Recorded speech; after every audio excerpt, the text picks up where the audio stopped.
तो good morning guys. तो चलिए स्टार्ट करते हैं आज के यानी कि 6 फरवरी के इंपॉर्टेंट करंट अफेयर्स को। और आज का सबसे इंपॉर्टेंट प्रश्न ये रहा आपके सामने कि अभी हाल ही में विमेन्स प्रीमियर लीग 2026 का खिताब किसने जीत लिया है। तो सही उत्तर होगा आरसीबी ने जीत लिया। बात करते हैं इसके बारे में। विमेन्स प्रीमियर लीग 2026 याद रखना इसका ये चौथा एडिशन था। 9 जनवरी को शुरू हुआ था, अभी 5 फरवरी तक चला। इसका जो फाइनल है ये खेला गया बड़ौदा क्रिकेट एसोसिएशन स्टेडियम जो वडोदरा में है, और फाइनली इसको जीत लिया आरसीबी ने। आरसीबी का ये दूसरा खिताब है और यहाँ पे इसने हराया दिल्ली कैपिटल को। इसमें प्लेयर ऑफ द मैच रही है स्मृति मंदाना जो कि आरसीबी की प्लेयर है। और ऑरेंज कैप और पर्पल कैप किसको मिली है वो भी देख लो। ऑरेंज कैप जो सबसे ज्यादा रन बनाते हैं उनको दी जाती है। तो स्मृति मंदाना 377 रन बनाए, आरसीबी की प्लेयर है। और पर्पल कैप दी गई सोफी डिवाइन को, 17 विकेट लिए इन्होंने, गुजरात टाइटंस के प्लेयर है। अच्छा, यहाँ पे एक नोट ध्यान रखना, ये वैसे हम प्रश्न पढ़ चुके हैं करंट अफेयर्स में ही, कि डब्ल्यूपीएल के इतिहास में पहली सेंचुरी किसने लगाई थी। नेट साइबर ब्रंट ने एमआई की तरफ से, मुंबई इंडियंस की तरफ से खेला इन्होंने। किसके खिलाफ खेलते हुए? आरसीबी के खिलाफ खेलते हुए। तो ये भी एक अच्छा प्रश्न बनता है आपका। और अभी ये चौथा एडिशन हुआ, पहले 3 एडिशन भी आप देख लो। पहला एडिशन जरूर याद रखना, ये प्रश्न आ चुका है एक बार एग्जाम में, कि पहला एडिशन कब खेला गया था। 2023 में मुंबई इंडियंस ने जीता था। फिर 2024 में दूसरा हुआ, आरसीबी ने जीता था 2024 वाला, और अभी 2026 वाला। इससे पहले वाला 2025 वाला मुंबई इंडियंस ने जीता। मतलब 4 एडिशन में से 2 तो एमआई ने जीत लिए और 2 आरसीबी ने जीत लिए। ठीक है, तो इंपॉर्टेंट प्रश्न रहेगा ये। बाकी क्रिकेट से संबंधित कुछ और कॉम्पिटिशन, कुछ ट्रॉफीज वगैरह मैं आपको रिवाइज करवा देता हूँ। जैसे कि अभी बात करते हैं आईसीसी वुमेन्स वर्ल्ड कप 2025 की, जो भारत में हुआ था। भारत ने जीता था साउथ अफ्रीका को हरा के। विजय हजारे ट्रॉफी 2024-25 जो वडोदरा में हुआ था, कर्नाटक ने जीता था विदर्भ को हरा के। और तीसरा जो पिछले साल वाला मतलब वुमेन्स प्रीमियर लीग है वो हमने देख ही लिया है, मुंबई इंडियंस ने जीता था दिल्ली कैपिटल्स को हराया था पिछली बार भी।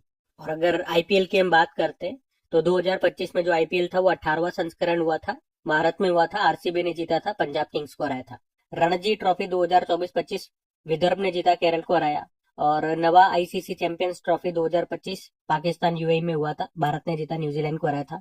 आईसीसी वर्ल्ड टेस्ट चैंपियनशिप ये लंदन के लॉर्ड्स मैदान में हुआ था, साउथ अफ्रीका ने जीता, ऑस्ट्रेलिया को हराया। दलीप ट्रॉफी 2025 सेंट्रल जोन ने जीता, साउथ जोन को हरा के। मेंस एशिया कप 2025 यूएई में हुआ था, भारत ने जीता, पाकिस्तान को हराया। ईरानी कप 2025-26 महाराष्ट्र में हुआ था, विदर्भ ने जीता, शेष भारत को हराया। 18वां सैयद मुश्ताक अली ट्रॉफी 2025-26 अभी झारखंड ने जीत लिया पहली बार, हरियाणा को हरा के। और आईसीसी मेंस टी20 वर्ल्ड कप 2026 इसको भारत और श्रीलंका होस्ट कर रहा है, और इसमें टूर्नामेंट एम्बेसडर चुना गया था रोहित शर्मा को।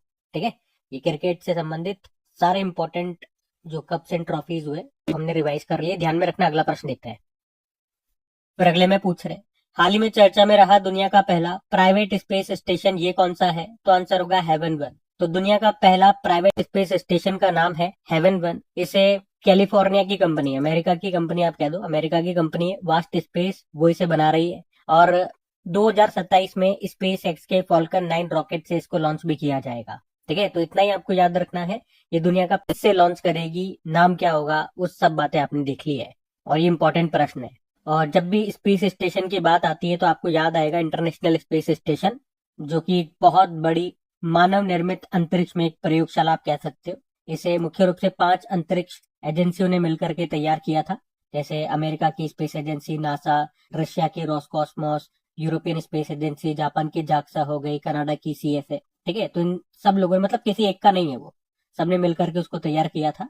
इसका जो निर्माण कार्य है वो शुरू हुआ था 1998 में। और ये कहाँ पर स्थित है तो आप कह सकते हो पृथ्वी की जो निचली कक्षा है वहां पे ये लगभग 400 किलोमीटर की ऊंचाई पर ये स्थित है। और ये हर 90 मिनट में पृथ्वी का एक चक्कर पूरा करता है। तो आप कह सकते हो मतलब वहां पर रहने वाला जो चालक दल है वो दिन भर में 15 से 16 सूर्योदय और सूर्यास्त देखता होगा। मतलब एक दिन में 16 बार सूर्य उदय हो जाता है, उसके लिए 16 बार सूर्य अस्त हो जाता है, इतनी बार। तो ये भी एक अच्छा प्रश्न बन सकता है एग्जाम के लिए। आपको याद है अभी इंटरनेशनल स्पेस स्टेशन में जाने वाले पहले भारतीय बने थे कौन? शुभांशु शुक्ला, उत्तर प्रदेश से बिलोंग करते हैं वैसे ये। और इनको अभी कौन सा अवार्ड मिला था, जो शांति काल का सर्वोच्च वीरता पुरस्कार होता है, अशोक चक्र मिला था, याद रखना। और इंटरनेशनल स्पेस स्टेशन इसे 2030-31 तक रिटायर्ड भी करने की योजना है, ये भी हम पढ़ चुके हैं। अच्छा, यूं बताओ किस देश ने 2024 में अपने आप को इंटरनेशनल स्पेस स्टेशन से अलग कर लिया था। तो आंसर होगा रशिया। अच्छा, पूरे दुनिया में केवल एक ही देश है जिसके पास खुद का स्पेस स्टेशन है, तो वो कौन सा देश है? चाइना है। और उसके स्पेस स्टेशन का नाम है तियांगोंग स्पेस स्टेशन। वैसे भारत ने भी कहा है कि वो खुद का अपना पर्सनल स्पेस स्टेशन बनाएगा, और हमने लक्ष्य रखा है, लक्ष्य याद रखना 2035 है, ये लक्ष्य एग्जाम में पूछा जा सकता है। अब जैसे आज इस प्रश्न में हमने एक प्राइवेट स्पेस कंपनी के बारे में बात करी जिसका नाम वोल्ट स्पेस है, जो क्या कर रही है? दुनिया का पहला प्राइवेट स्पेस स्टेशन बना रही है। उसका नाम भी हमने पढ़ लिया, हेवन वन, और उसे स्पेस एक्स के फॉल्कन 9 रॉकेट से लॉन्च करेंगे 2027 में। ये बातें हमने पढ़ ली है। इसी तरह से कुछ और प्राइवेट स्पेस कंपनियां जो न्यूज में रही है वो सारी मैं आपको रिवाइज कराता हूँ, ध्यान से सुनना। देखो, अगर बात करते हैं कि भारत का पहला रीयूजेबल हाइब्रिड रॉकेट का नाम है रूमी वन, और इसे 2024 में चेन्नई से लॉन्च किया था। किसने? एक प्राइवेट स्टार्टअप कंपनी तमिलनाडु की स्पेस जोन इंडिया, उसने। भारत का पहला प्राइवेट रॉकेट लॉन्च किया था, उसका नाम है विक्रम एस। किसने? स्काई रूट एरोस्पेस कंपनी ने, हैदराबाद की कंपनी है। भारत का पहला निजी लॉन्च पैड जिसका नाम है धनुष, इसको स्थापित किया अग्निकुल रॉसमस कंपनी ने, चेन्नई की ये कंपनी है। कहां पर स्थापित किया था? श्रीहरिकोटा के सतीश धवन अंतरिक्ष केंद्र में। और भारत का पहला निजी रॉकेट इंजन कारखाना खोला था अग्निकुल कॉस्मोस कंपनी ने, चेन्नई में। उसके अलावा भारत का पहला निजी तौर पर विकसित पूर्ण क्रायोजेनिक रॉकेट इंजन को 3D प्रिंटिंग तकनीक से बनाया और उसको नाम दिया था धवन वन। किसने बनाया था? स्काई रूट एरोस्पेस कंपनी ने। दुनिया का पहला पूरी तरह से 3D प्रिंटेड रॉकेट इंजन बनाया था अग्निलेट, उसको नाम दिया था किसने? अग्निकुल कॉस्मोस कंपनी ने। और दुनिया का पहला 3D प्रिंटेड स्पेस रॉकेट, उसका नाम अग्निबाण है, इसको अग्निकुल कॉस्मोस कंपनी ने ही बनाया। इसमें यही अग्निलेट वाला इंजन इस्तेमाल किया गया था। भारत का पहला निजी उपग्रह तारामंडल प्राइवेट सैटेलाइट कॉन्स्टिलेशन जिसका नाम है फायरफ्लाई, इसको लॉन्च करने वाली पहली भारतीय अंतरिक्ष स्टार्टअप कंपनी बनी है पिक्सेल, जिसका मुख्यालय बेंगलुरु में है। और दुनिया का पहला वाणिज्यिक अंतरिक्ष निगरानी उपग्रह है स्कॉट, इसका नाम है। इसको लॉन्च किया किस कंपनी ने? दिगंतारा कंपनी ने, ये भी बेंगलुरु की कंपनी है। कुछ और प्रश्न देखो, अगर पूछे भारत का पहला निजी सुपरसोनिक रैम जेट इंजन जिसका नाम है तेज, इसको लॉन्च किया था हाइप्रिक्स कंपनी ने, बेंगलुरु की एक डिफेंस स्टार्टअप कंपनी है। और भारत का पहला सोचने वाला उपग्रह किसने लॉन्च करने की घोषणा की थी? टेक मी टू स्पेस ने, हैदराबाद की कंपनी है। ध्रुव स्पेस ये प्राइवेट स्पेस कंपनी है, इसका मुख्यालय हैदराबाद में है, और ये स्पेस एक्स के फॉल्कन 9 रॉकेट के जरिए अपना पहला वाणिज्यिक उपग्रह मिशन लॉन्च करेगा, उसका नाम है लीप वन। भारत के पहले प्राइवेट तौर पर विकसित कमर्शियल ऑर्बिटल रॉकेट का नाम क्या है? विक्रम वन है, स्काई रूट एरोस्पेस कंपनी ने बनाया। भारत का पहला निजी तौर पर विकसित सब ऑर्बिटल रॉकेट का नाम क्या है? विक्रम एस, इसको भी स्काई रूट एरोस्पेस कंपनी ने बनाया है। और भारत का पहला प्राइवेट पीएसएलवी किसके द्वारा बनाया गया? हिंदुस्तान एरोनॉटिकल लिमिटेड और लार्सन एंड टुब्रो ने इसको तैयार किया। पीएसएलवी मतलब होता है पोलर सैटेलाइट लॉन्चिंग व्हीकल। तो ये सभी प्राइवेट स्पेस कंपनी से जो भी प्रश्न बने आपके करंट अफेयर्स में जो इंपॉर्टेंट थे, मैंने आपको सारे रिवाइज करा दी। लगभग 17-18 प्रश्न हमने देखे। ठीक है, अगला प्रश्न देखते हैं। अच्छा, अगला प्रश्न देखें उसके पहले आपके लिए कुछ होमवर्क प्रश्न है। एसएससी सीएचएसएल में ये प्रश्न आया था। क्या पूछ रहा है? इंटरनेशनल स्पेस स्टेशन के प्रत्येक कक्षा में, मतलब जब वो पृथ्वी का एक चक्कर पूरा कर लेता है तो उसे कितने मिनट लगते हैं, ये प्रश्न पूछ रहा है, बताओ। और ये पीछे अभी थ्योरी में मैंने आपको पढ़ाया भी था, जब मैंने आपको कहा था यहाँ से प्रश्न बन सकता है। अब उत्तर करो, हम अगला प्रश्न देखते हैं। इससे पता लगेगा कि आप लेक्चर को कितना ध्यान से सुन रहे हो, और जो मैं आपको बातें बता रहा हूँ वो सारी इंपॉर्टेंट है, वहां पे कहीं से भी प्रश्न आपका बन सकता है। उदाहरण आपके सामने है। ठीक है, हम अगला प्रश्न देखते हैं। फिर अगले में पूछ रहे, अभी हाल ही में जारी पंचायत एडवांसमेंट इंडेक्स 2.0 में टॉप पर कौन रहा? तो आंसर होगा त्रिपुरा।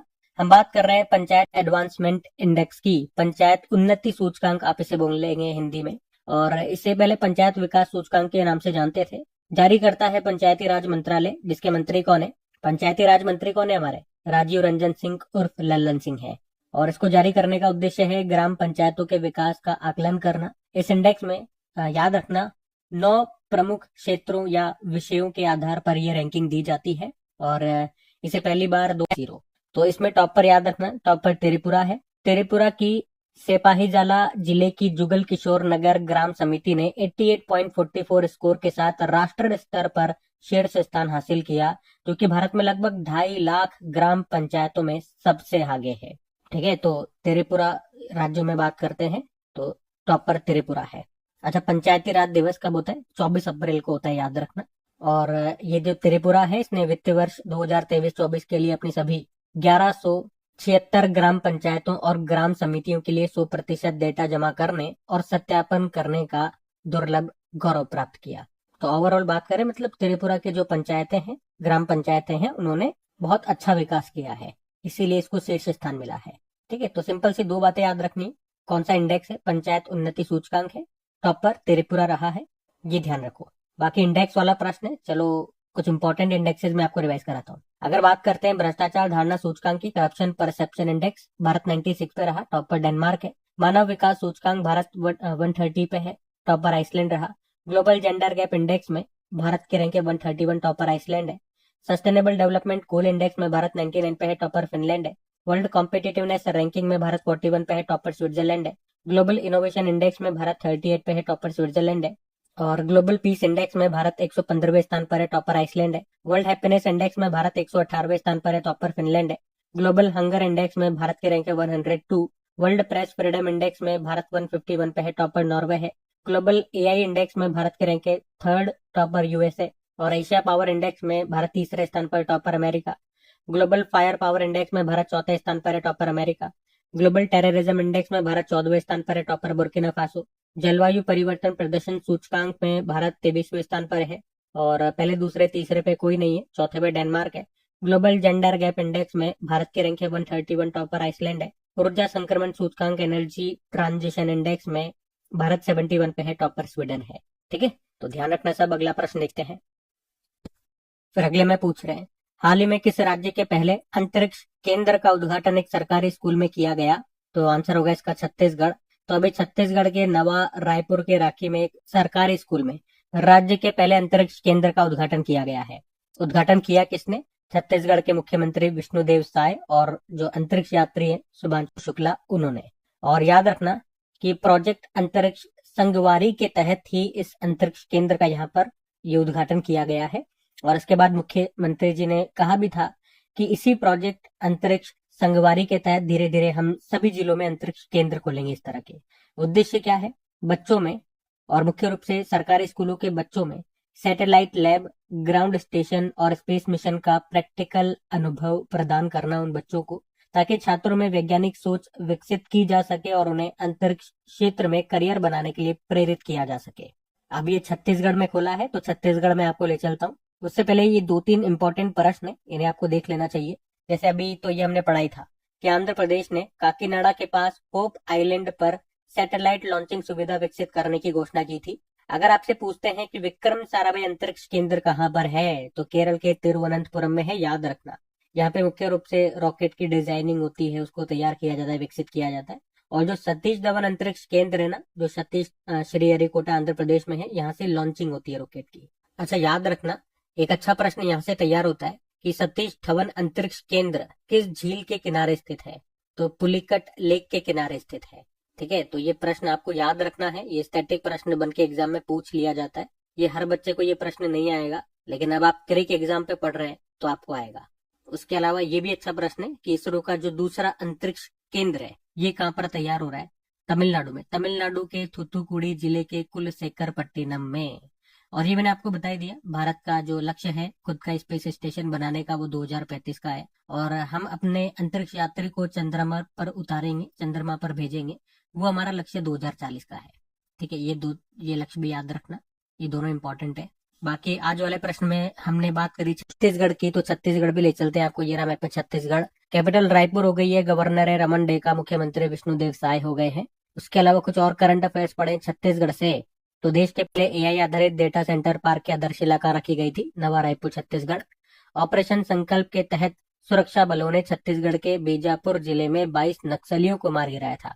कौन सा ऑपरेशन? ऑपरेशन संकल्प। भारत का पहला एआई केंद्रीय विशेष आर्थिक क्षेत्र कहाँ पर शुरू होगा? नवा रायपुर, छत्तीसगढ़, यानी कि स्पेशल इकोनॉमिक जोन। और भारत का पहला बाल विवाह मुक्त जिला ये बना था बालोद जिला, छत्तीसगढ़ का है। छत्तीसगढ़ के सूरजपुर जिले के 75 ग्राम पंचायतों को बाल विवाह मुक्त घोषित किया गया था। छत्तीसगढ़ के बिलासपुर जिले का कोपरा जलाशय राज्य का पहला रामसर स्थल बना था, इंपॉर्टेंट है। और 60वां पुलिस महानिदेशकों और पुलिस महानिरीक्षकों का सम्मेलन अभी रायपुर, छत्तीसगढ़ में हुआ था।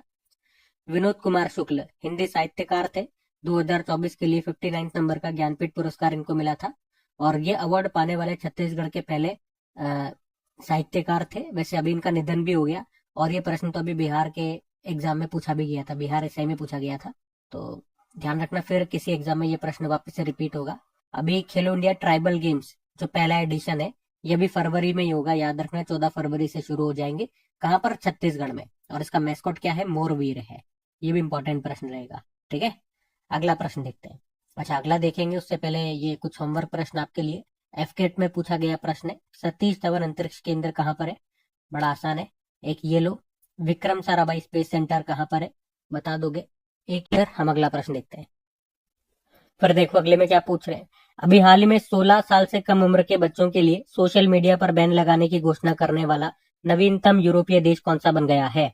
तो आंसर होगा स्पेन बन गया। तो अभी स्पेन की सरकार ने 16 साल से कम उम्र के बच्चों के लिए सोशल मीडिया जैसे फेसबुक, इंस्टाग्राम, टिकटॉक आदि के इस्तेमाल पर प्रतिबंध लगाने की घोषणा कर दी है। और ये फैसला बच्चों की ऑनलाइन हिंसा, गलत सामग्री और लत से बचाने के लिए लिया गया है। तो याद रखना, ये नियम 16 साल से कम उम्र के बच्चों के लिए है। अभी कुछ दिन पहले ही हम लोगों ने पढ़ा था कि फ्रांस ने भी कहा था कि वो 15 साल से कम उम्र के बच्चों के लिए सोशल मीडिया को बैन करेगा। और उससे पहले हम पढ़ ही चुके, ऑस्ट्रेलिया 16 साल से कम उम्र के बच्चों के लिए सोशल मीडिया बैन कर ही चुका है। ये प्रश्न अभी बिहार एसआई के एग्जाम में भी आया था। ठीक है, तो सबसे पहले ऑस्ट्रेलिया, फिर फ्रांस और अब ये स्पेन। कितने साल से कम, ये थोड़ा सा ध्यान रखना। ऑस्ट्रेलिया और स्पेन 16 साल से कम, और फ्रांस ने कहा कि वो 15 साल से कम उम्र के बच्चों के लिए इसे बैन कर रहा है। अब बात फ्रांस की है, तो ये रहा मैप। कैपिटल मैड्रिड हो गई है, करेंसी यूरो है, प्रधानमंत्री पेट्रो संचेज। और मैड्रिड में ही आपको वर्ल्ड टूरिज्म ऑर्गेनाइजेशन का मुख्यालय मिल जाएगा।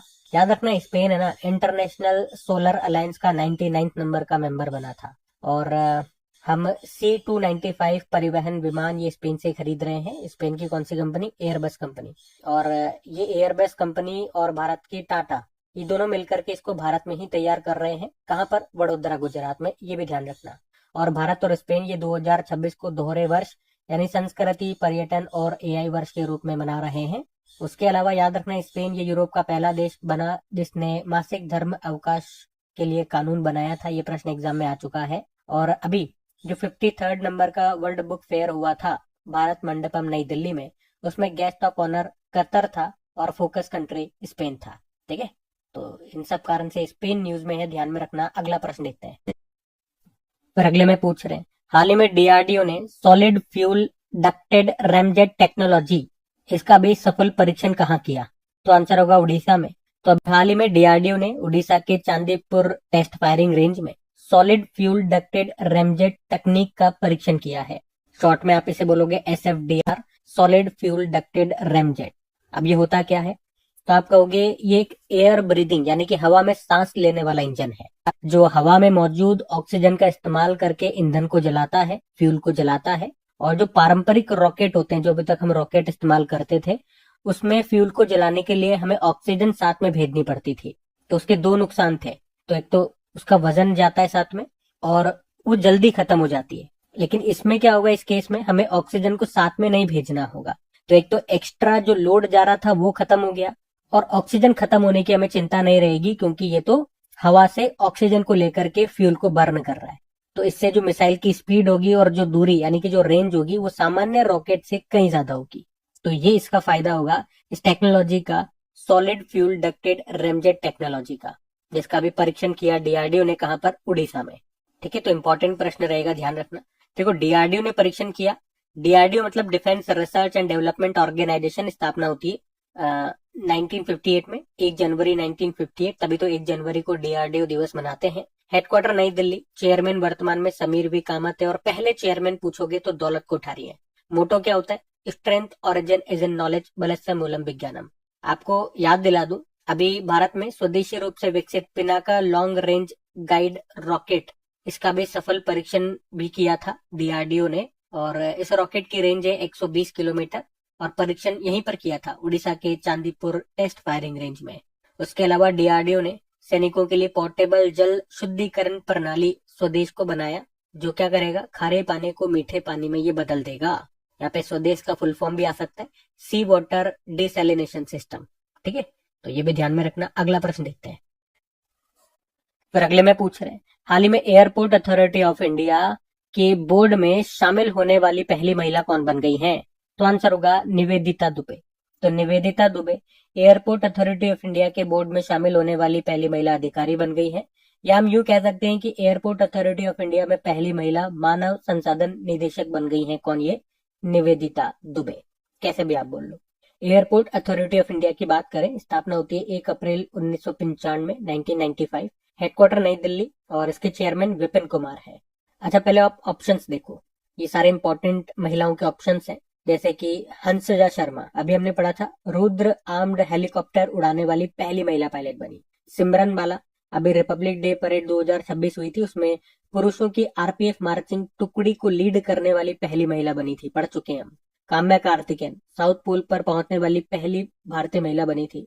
बाकी कुछ और महिलाओं के नाम बताऊं आपको जो न्यूज में रही, जैसे कि राष्ट्रीय महिला आयोग की नई अध्यक्ष बनी थी विजया किशोर रहाटकर, और 50 अंतरराष्ट्रीय गोल करने वाली पहली भारतीय महिला फुटबॉलर बाला देवी है। भारतीय वायुसेना की जगुआर स्क्वाड्रन की पहली महिला पायलट बनी थी Tanushka Singh. International Olympic committee की पहली महिला अध्यक्ष क्रिस्टी कॉवेंट्री जिम्बाब्वे से है। और वर्ल्ड ट्रेड ऑर्गेनाइजेशन की पहली महिला हेड नागोजी ओंकाजा इवेला नाइजीरिया से। पहली महिला विधि सचिव लॉ सेक्रेटरी बनी Anju Rathi Rana. CSIR council of scientific and industrial research की पहली महिला चीफ बनी थी नल्ला थम्बिकलाई सेल्वी। नामीबिया देश की पहली महिला राष्ट्रपति नटेम्बू नंदी नदेतवा। राष्ट्रमंडल राष्ट्रों का महासचिव बनाया गया शर्ली बोचवे को घाना देश की है। विश्व बैडमिंटन महासंघ का अध्यक्ष बनाया खुनिंग पटामा को थाईलैंड से है। भारतीय नौसेना की पहली महिला फ्लाइंग इंस्ट्रक्टर बनी थी दिव्या शर्मा। और अभी 80वें संयुक्त राष्ट्र महासभा सत्र का अध्यक्ष बनाया गया था एनालेना बैरबॉक को जर्मनी से है। वर्ल्ड टूरिज्म ऑर्गेनाइजेशन की पहली महिला सेक्रेटरी जनरल बनी शेख नासिर अल नोवेसी यूएई से है। यूके की विदेशी जासूसी एजेंसी है MI6, उसकी पहली महिला अध्यक्ष बनी थी ब्लेज मेट्रेवेली। भारतीय नौसेना की पहली महिला फाइटर पायलट बनी थी आस्था पुनिया। सूरीनाम की पहली महिला राष्ट्रपति जेनिफर सिमस बनी थी। हिंदुस्तान यूनिलीवर लिमिटेड की पहली महिला एमडी थी प्रिया नायर। आरपीएफ की पहली महिला प्रमुख सोनाली मिश्रा। और ब्रिटेन के खगोल शास्त्री रॉयल एस्ट्रोनॉमर रॉयल पद पर नियुक्त होने वाली पहली महिला मिशेल डोहार्टी। नेपाल की पहली महिला प्रधानमंत्री सुशीला कार्की। ठीक है, इतनी सारी महिलाओं के नाम मैंने आपको बता दिए। एक आपसे पूछ लिया, बताओ उत्तर क्या होगा। हम अगला प्रश्न देखते हैं। फिर अगले में पूछ रहे हैं, हाल ही में 72वां महिला सीनियर राष्ट्रीय कबड्डी टूर्नामेंट 2026 को किसने जीता? तो आंसर होगा हरियाणा ने। हम बात कर रहे हैं यहाँ पे women's senior national kabaddi tournament की। अभी जो एडिशन हुआ, 72वां एडिशन हुआ इसका, 72 नंबर का, 27 से लेके 30 जनवरी के तक हुआ था ये। कहाँ पर? हैदराबाद में जो गाचीबौली इंडोर स्टेडियम है वहीं पर खेला गया। और फाइनली इसको जीत लिया हरियाणा ने। यहाँ पे फाइनल में हरियाणा ने भारतीय रेलवे को हराया है। ठीक है, तो ये 72वां महिला सीनियर राष्ट्रीय कबड्डी लीग 2025 वाला जो सीजन था, सीजन 12वां, वो दबंग दिल्ली ने जीता था, पुनेरी पल्टन को हराया था। और ये भी अच्छा प्रश्न है, कबड्डी वर्ल्ड कप 2025 ये इंग्लैंड में हुआ था, दूसरा एडिशन था। और पहली बार कबड्डी विश्व कप एशिया के बाहर हुआ था, तो इम्पोर्टेंट रहेगा। इसमें मेन और वुमेन दोनों कैटेगरी में भारत विजेता रहा, दोनों में हमने इंग्लैंड को हरा दिया था। उसके अलावा ये ध्यान रख लेना, अभी दूसरा जो वुमेन्स कबड्डी वर्ल्ड कप 2025 हुआ था, ढाका बांग्लादेश में हुआ था, अभी नवंबर में ही, उसको भारत ने जीता था चीनी ताइपे को हरा के। और इंटरनेशनल फेडरेशन ऑफ कबड्डी स्थापना होती है इसकी 2004 में, हेडक्वार्टर जयपुर, प्रेसिडेंट है विनोद कुमार तिवारी। एक वर्ल्ड कबड्डी डे भी होता है 24 मार्च को, ध्यान रखना। अच्छा, एक कबड्डी टीम में कितने प्लेयर होते हैं? तो याद रखना 7 प्लेयर होते हैं। कबड्डी ये बांग्लादेश का नेशनल स्पोर्ट भी है। ठीक है, तो ये सब बातें ध्यान में रखना। अगला प्रश्न देखते हैं। अच्छा, आपके लिए एक होमवर्क प्रश्न आ गया, दिल्ली पुलिस कांस्टेबल का ये प्रश्न है, बताओ इसका उत्तर क्या होगा। हम अगला प्रश्न देखते हैं, वीडियो को पॉज करो, पढ़ो, हम अगला देखते हैं। फिर अगले में पूछ रहे हैं, हाल ही में भारत की प्रधानमंत्री सेतु योजना, इसके लिए भी किसने 830 मिलियन डॉलर के ऋण को मंजूरी दे दी है? तो आंसर होगा वर्ल्ड बैंक। मतलब वर्ल्ड बैंक ये भारत की जो प्रधानमंत्री सेतु योजना है, इसके लिए प्रधानमंत्री सेतु योजना, एक तो फुल फॉर्म क्या होती है देखो, प्रधानमंत्री skilling and employability transformation through upgraded ITIs। और पूछ सकता है इसको लॉन्च कब किया था? 4 अक्टूबर 2025 को। पूछ सकता है इसका उद्देश्य क्या है? तो ITI संस्थाओं को आधुनिक बनाकर, उनको अपग्रेड कर कर युवाओं को उद्योग की मांग, मतलब जिस तरह की मांग चल रही है, स्किल डिमांड चल रही है, उसके अनुसार ही उनका स्किल डेवलपमेंट किया जाए, उनको स्किल ट्रेनिंग दी जाए, कौशल विकास किया जाए, ताकि वहां से पढ़ते ही उनकी फटाफट से नौकरी लग जाए, वो कागज की डिग्रियों को लेकर के, वो कागज में नंबर इतना परसेंट आया, इतनी ग्रेड आई, उसको लेकर के बैठे न रहे। स्किल डेवलपमेंट किया जाए, उद्योग को जिस तरह के बच्चे चाहिए वैसे उनको ट्रेनिंग दी जाए, ये इसका मुख्य उद्देश्य था। और जब ये योजना शुरू की गई थी तो इसका एक लक्ष्य निर्धारित किया था, याद रखना, 5 सालों में 1000 ITI को उन्नत बनाना, अपग्रेड करना और लगभग 20 लाख युवाओं को प्रशिक्षित करना। ठीक है, तो प्रश्न इस योजना से अगर पूछेगा एग्जामिनर तो कुछ भी आ सकता है। योजना की फुल फॉर्म पूछ ले, हो सकता है सेतु की फुल फॉर्म पूछ ले, कब लॉन्च किया था पूछ ले, क्या उद्देश्य है, मतलब इसका संबंध किससे है, कथन वाले प्रश्न आ जाते हैं तो आपसे पूछ ले कि बताओ बताइए भैया इसका संबंध किससे है। तो हल्का सा ध्यान रखना, ITI संस्थाओं को अपग्रेड करना है ताकि युवाओं को अच्छी, जो आज वर्तमान में इंडस्ट्रीज में जो उद्योगों में स्किल चाहिए वैसे ही उनको स्किल ट्रेनिंग देना है। और लक्ष्य है 5 साल में 1000 ITI को अपग्रेड करना। ठीक है, सब बातें मैंने आपको बता दी। अब लोन दे रहा है इसके लिए वर्ल्ड बैंक, तो वर्ल्ड बैंक के बारे में भी एक बार जान लेते हैं। तो वर्ल्ड बैंक की स्थापना होती है 1944 में, headquarter Washington DC, president Ajay Banga है भारतीय मूल के। और याद रखना ये कुछ इंडेक्सेस, कुछ रिपोर्ट्स जारी करता है, जैसे कि world development report, global economic prospect report, remittance report, और इसको तो जारी करना बंद कर दिया इसने। इसकी जगह बिजनेस रेडी प्रोजेक्ट रिपोर्ट जारी करता है, logistic performance index, human capital index, ये सब जारी करता है वर्ल्ड बैंक। ध्यान रखना। अगला प्रश्न देखते हैं। फिर अगले में पूछ रहे अभी हाल ही में अंतरराष्ट्रीय मानव बंधुत्व दिवस कब मनाया गया, तो आंसर होगा 4 फरवरी को।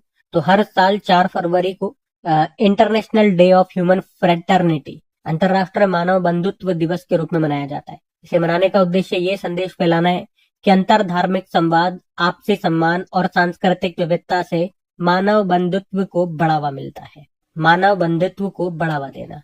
पहली बार इस दिन को 2021 में मनाया गया था। तो अंतरराष्ट्रीय मानव बंधुत्व दिवस 4 फरवरी को। अभी फरवरी में हमने कौन कौन से दिवस मनाए देखोगे, तो 1 फरवरी को भारतीय तटरक्षक बल दिवस, 2 फरवरी को विश्व आर्द्रभूमि दिवस और 4 फरवरी को एक वर्ल्ड कैंसर डे भी मनाया था। अच्छा, इस अंतरराष्ट्रीय मानव बंधुत्व दिवस की थीम क्या है? थीम याद रखना, डायलॉग ओवर डिवीजन, विभाजन की जगह संवाद। ठीक है, ध्यान रखना। बाकी ये थी आज की हमारी करंट अफेयर्स की क्लास। 26 का आयोजन कहां पर किया गया? दुबई। मणिपुर के नए मुख्यमंत्री बन गए युमनाम खेमचंद सिंह। और भारत की पहली LNG diesel dual fuel electric multiple unit Temu train, ये कहां पर शुरू की गई? अहमदाबाद। भारत 2026 में होने वाले ग्लोबल बिग कैट समिट की मेजबानी करेगा, कहां पर? नई दिल्ली। और वर्ल्ड कैंसर डे मनाया गया 4 फरवरी को। USA के साथ हुई भारत सरकार की ट्रेड डील के तहत कितने टैरिफ निर्धारित हुआ है? 18%। रक्षा मंत्रालय ने यंत्र इंडिया लिमिटेड को कौन सा दर्जा दिया? मिनी रत्न कैटेगरी 1। और स्वच्छता पखवाड़ा पुरस्कार 2025 में किसे प्रथम पुरस्कार मिला? Paradip port authority. Wings India 2026 awards में वर्ष के सर्वश्रेष्ठ हवाई अड्डे का पुरस्कार मिला है दिल्ली एयरपोर्ट को। और आखिरी प्रश्न था, भारत और किसके बीच हुए फ्री ट्रेड एग्रीमेंट को सभी समझौतों के जननी बताया जा रहा है? तो आंसर होगा यूरोपियन यूनियन के साथ। बाकी चलो कल का भी होमवर्क प्रश्न देखते हैं और सेशन एंड करते हैं। तो कल आपसे पूछा था IUCN का नवीनतम सदस्य कौन सा बना, तो आंसर होगा आर्मेनिया। आप सभी ने प्रश्न का बिल्कुल सही उत्तर दिया। अब ये आज का आपका होमवर्क प्रश्न,